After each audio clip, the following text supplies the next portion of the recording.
আজ তোমাদের দেখাবো ব্যাঙ্গালোরে গণেশ পুজো। বেশ ধুমধাম করে জমজমাটভাবে কিন্তু ব্যাঙ্গালোরে গণেশ পুজো হয়।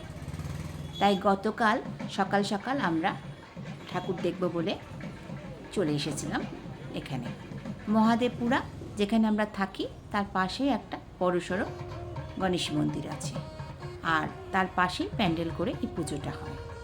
স্থানীয় বাজনা নিয়ে আসা হয়। এই যে গণেশ মন্দিরটা,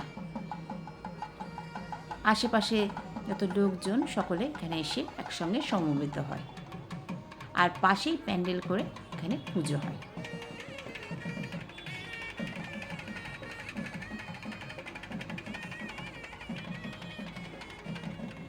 শুধু দিনের বেলা নয়, রাত্রেবেলায় আবার আমরা চলে এসেছিলাম প্যান্ডেলে।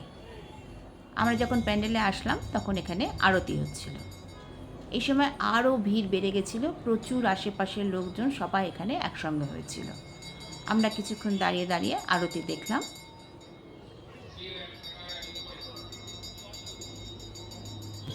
তারপরে বাইরের স্টেজে হচ্ছিল ভরতনাট্যম নাচ, আমরা সেটা দাঁড়িয়ে দাঁড়িয়ে দেখছিলাম।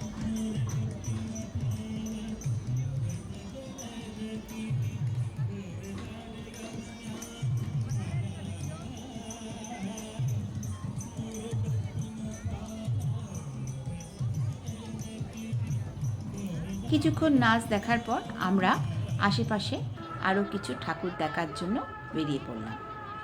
এখানে একটা সুন্দর ছোট্ট করে প্যান্ডেল হয়েছিল, তবে এখানে ভীষণ ভিড় ছিল।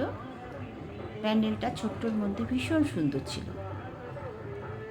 আরও একটু এগিয়ে গেলাম সামনের দিকে, এখানে একটা বিশাল প্যান্ডেল, সুন্দর করে ফুল আলো দিয়ে সাজানো।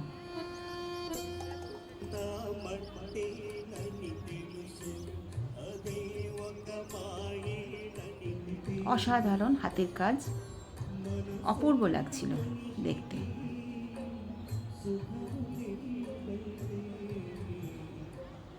এখানে বাপ্পা বিশাল আকৃতি। এখানে তখন ফাংশন চলছিল।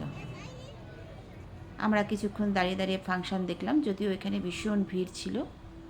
আজ সকালবেলায় আবার মন্দিরের পাশ দিয়ে আসার সময় একটু দাঁড়িয়ে দাঁড়িয়ে বাপ্পাকে দর্শন করলাম।